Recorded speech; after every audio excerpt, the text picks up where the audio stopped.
Hi everyone, welcome back to my YouTube channel and my name is Krishna. तो आज हम नया टॉपिक शुरू करेंगे, इकोनॉमिक्स ऑफ एजुकेशन।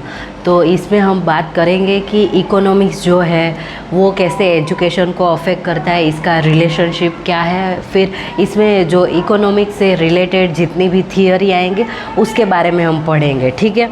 तो लेट्स स्टार्ट।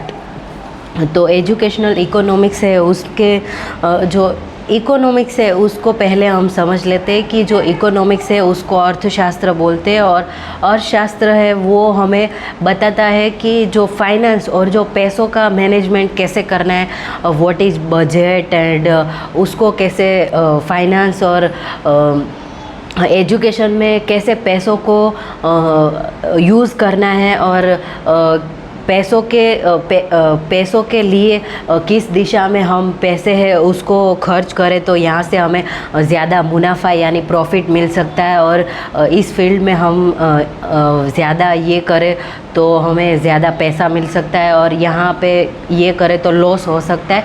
तो इसके बारे में जो हमें जानकारी देता है वो इकोनॉमिक्स का होता है, ठीक है। तो ये थोड़ा बहुत बेसिक ख्याल था, वो मैंने आपको बता दिया।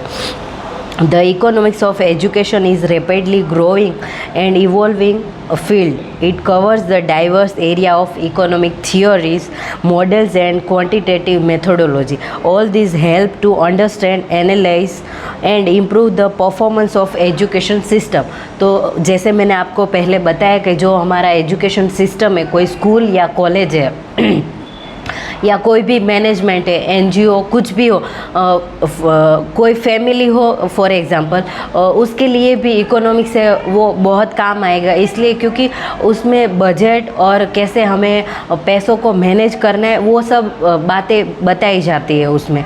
तो इट्स लाइक कि इकोनॉमिक ऐसा सब्जेक्ट है जैसे मैथ्स होता है कि मैथ्स के बिना हम कुछ हिसाब विसाब नहीं कर सकते, वैसे इकोनॉमिक के बिना हम कुछ भी जो पैसों का मैनेजमेंट होता है वो नहीं कर सकते। इसलिए एनालिसिस होता है, वो फिर हमें कुछ भी समझना है अंडरस्टैंडिंग के लिए, और परफॉर्मेंस कैसे करेगा एजुकेशन में। एंड पर्टिकुलरली अभी हम पढ़ेंगे तो वो एजुकेशन के रिलेटेड है, तो हमें ज़्यादा फोकस हमारा रहेगा कि एजुकेशन एंड इकोनॉमिक्स, तो इसका दोनों का क्या रिलेशनशिप है वो हम पढ़ेंगे।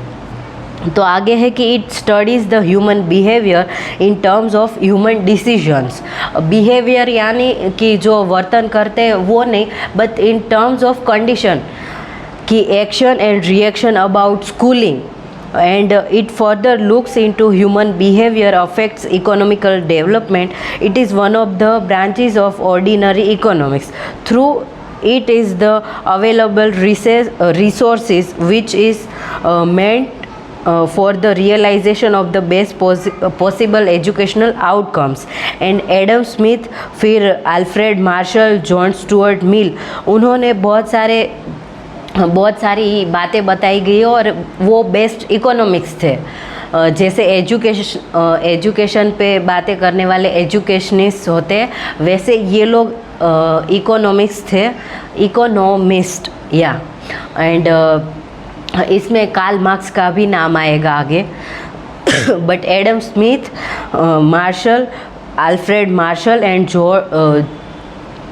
जॉन स्टुअर्ट मिल, इसके नाम हम याद रखेंगे।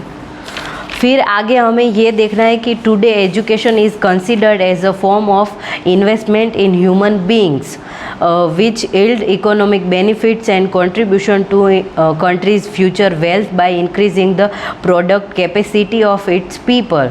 So the expenditure on education can be partly justified in terms of potential contribution of education to economic growth.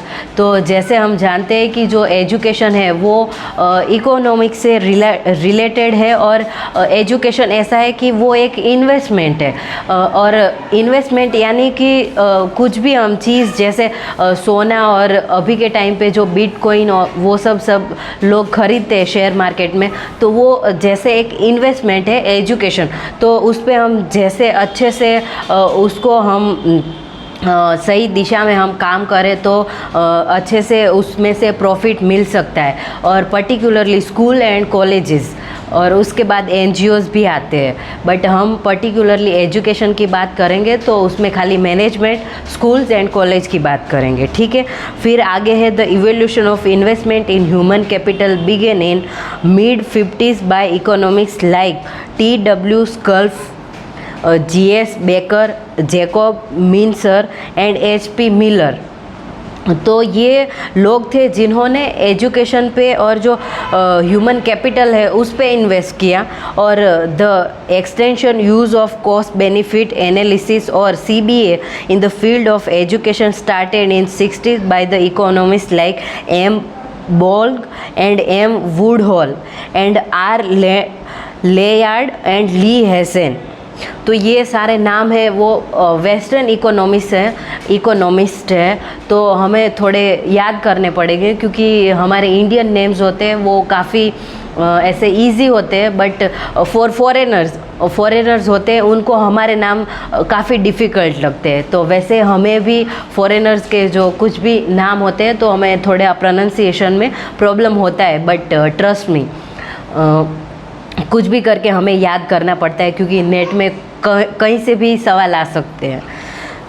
तो आगे हम पढ़ते हैं कि जो कॉस्ट बेनिफिट एनालिसिस है एजुकेशन में वो, और आज के वीडियो में दूसरा हम पढ़ेंगे कॉस्ट इफ़ेक्टिव एनालिसिस है वो। दो ही थियरी के बारे में हम आज के वीडियो में पढ़ेंगे, ठीक है। तो जो कॉस्ट बेनिफिट एनालिसिस है वो क्या है, तो उसमें कोई भी जो निर्णय या परियोजन है उसकी बात होती है और उसकी तुलना की जाती है किसी और चीज़ के साथ, ठीक है। कोई भी निर्णय या परियोजन है उसकी बात की जाती है और कुछ उसकी तुलना दूसरी चीज़ से की जाती है, उसको कॉस्ट बेनिफिट बोलते हैं। और उसको आर्थिक मूल्यांकन व्यापार के लिए यूज़ किया जाता है और जो सार्वजनिक नीति होती है और उसके निर्णय लेने में इसको यूज़ किया जाता है, ठीक है। तो ये काफ़ी इजी वर्ड्स में मैंने आपको समझाने की कोशिश की। आगे मैं फिर समझाती हूँ कि the cost benefit analysis implies a systematic comparison of the magnitude of the cost and benefit of some of the investment in order to access economical profitability, ठीक है। तो ये हम पढ़ेंगे और आगे हमें ये याद रखना है कि इसमें सोशल रेट्स ऑफ रिटर्न आएगा, फिर प्राइवेट रेट ऑफ रिटर्न आएगा एंड एडवांटेजेस है वो क्या रहेंगे। तो by looking at the age earnings structure of the educated person it is possible to measure और quantify the increase in the productivity of an educated person. The analysis can show or suggest the directions in which education system in a society should expand so as to maximize the earning capacity of their product. It shows the relationship between the cost of gaining more education and the increase in payment which result from additional education. तो कोई भी चीज़ है जैसे education में हमने कुछ भी invest किया तो उसका जो हम अच्छे से एजुकेशन है वो प्रोवाइड करवाएंगे और ज़्यादा से ज़्यादा एडमिशन्स होंगे तो जो फ़ायदा है वो कॉलेज और जो स्कूल्स के जो ट्रस्टी और जो गवर्नमेंट है उनको होगा और उनको ये बेनिफिशियल रहेगा, ठीक है। तो इसमें इंक्रीज़ होगा इन पेमेंट फिर हमें आगे एजुकेशन में बढ़ावा भी मिलेगा और इसकी वजह से क्या होता है कि कोई भी जो एजुकेशनल इंस्टीट्यूशन है तो वो अच्छे से काम करेगी तो उसको खुद को भी और गवर्नमेंट भी पैसे कमा सकती है और जो लोग पढ़ रहे हैं वो फिर बाद में आगे जाके उसके जो नौकरी की जॉब की कोई भी रिक्वायरमेंट है वो फुलफ़िल कर सकते हैं। तो it's like very basic thing and it's very simple. फिर डिसएडवांटेज है तो it's difficult to measure the benefits which derives from investing in any type of education. तो ये काफ़ी डिफ़िकल्ट रहेगा कि हमें कहाँ से बेनिफिट मिल रहा है वो हम पर्टिकुलरली देख नहीं पाएंगे और हमें पता ही नहीं चलेगा कि कहाँ से ज़्यादा बेनिफिट मिल रहा है, क्योंकि कोई भी स्कूल और कोई भी इंस्टीट्यूशन है तो उसमें बहुत सारे लोग जुड़े हुए होते हैं और उसमें ऐसा होता है कि पहले ऊपर, फिर उसके नीचे, फिर इसके नीचे, और उसके नीचे टीचर्स होते हैं और उसके नीचे स्टूडेंट्स होते हैं। तो ये काफ़ी लंबा प्रोसेस होता है। तो ऊपर तक जब बात आती है और नीचे तक, तो टीचर्स को, उन लोगों को कुछ पता नहीं होता है और जो मैनेजमेंट है उनको भी कभी कभार उनको नहीं पता होता कि ज़्यादा पैसे इस इन्वेस्टमेंट से आए हैं। यानी कि कोई भी, फॉर एग्जांपल मैं आपको समझाती हूँ, कोई एक स्कूल है तो उसमें ऐसा होता है कि कोई जो स्कूल है उसमें 1 से 8 स्टैंडर्ड तक तो हमारे गवर्नमेंट ने ऐसा बोला है कि फ्री एजुकेशन देना है। तो 9th स्टैंडर्ड से शुरू करते हैं। तो कोई प्राइवेट या जो गवर्नमेंट, सेमी गवर्नमेंट स्कूल होती है ग्रांटेड, उसमें ऐसा होता है कि थोड़ी फ़ीस होती है वो ली जाती है और उसमें यूनिफॉर्म, बुक्स वो भी दी जाती है। तो उसका जो प्रॉफिट है वो जाएगा ट्रस्टी को, यानी जो मैनेजमेंट है उसको। तो उसमें कभी कभार हमें पता नहीं चलता, हमें यानी जो मैनेजमेंट है उसको पता नहीं चलता कि ज़्यादा इन्वेस्टमेंट कहाँ से आया और जो बेनिफिट्स है वो कहाँ से आया। फिर आगे है primary education gives the highest return to society according to some studies done on the calculation of the social rates of return for all level of education. The salary of civil servants are more influenced by economic variables than by productivity consideration. ठीक है, ये था cost benefit analysis.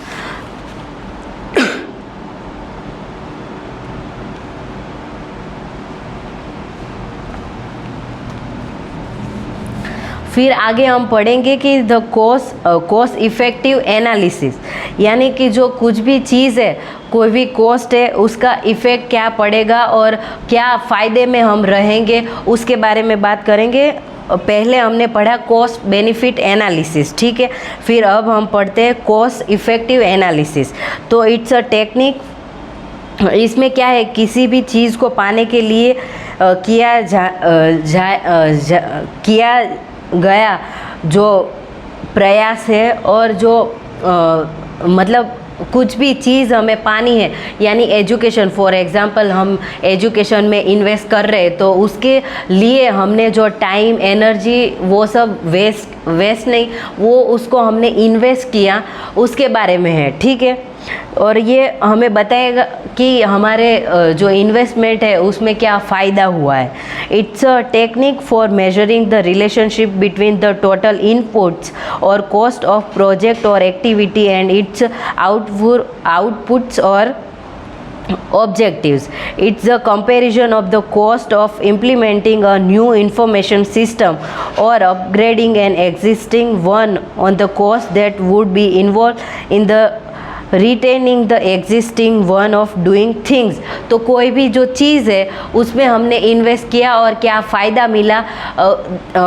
For example मैं आपको समझाती हूँ कि कोई भी स्कूल है, तो पहले जब शुरुआत में कोई भी स्कूल है प्राइवेट, उसको हमने शुरू किया तो पहले दिन से और पहले साल में बहुत सारा आपको प्रॉफिट नहीं मिल जाता, बट दूसरे ईयर में आपको कैसे प्रॉफिट मिला। तो एक इन्वेस्टमेंट होता है स्कूल, उसको बनाना, फिर उसके लिए बहुत सारे ऐसे काम होते हैं, वो सब हमें देखना होता है और फिर हमें वो देखना होता है कि हमारे में ये जो हमने ख़रीदा और जो हमने ये इन्वेस्ट किया उसके ऊपर मुझे क्या फ़ायदा मिल रहा है। और जैसे हम गोल्ड खरीदते हैं तो पहले क्या होता है कि कोई लोग जो बहुत पैसे वाले वो गोल्ड की बिस्किट वो सब खरीद लेते हैं, फिर उसको वो रख देते हैं और फिर जब ऐसे उनको लगे कि I need some money and I want to buy something for my family, for my self, तो वो फिर वो उस बिस्किट को बेच देते हैं। तो जब मैंने पहले लिया, तो 2 साल पहले मैंने लिया होता, वो बिस्किट को मैंने ख़रीदा हो तो वो 50,000 का मुझे पड़ा हो, तो अभी के टाइम पे जो गोल्ड का भाव है वो शायद 80,000, maybe I am wrong, मुझे ज़्यादा पता नहीं है, बट फिर भी थोड़ा बहुत मुझे पता है तो मैं बता देती हूँ। फिर भी आप देख लेना 80,000 है अभी गोल्ड का रेट चल रहा है।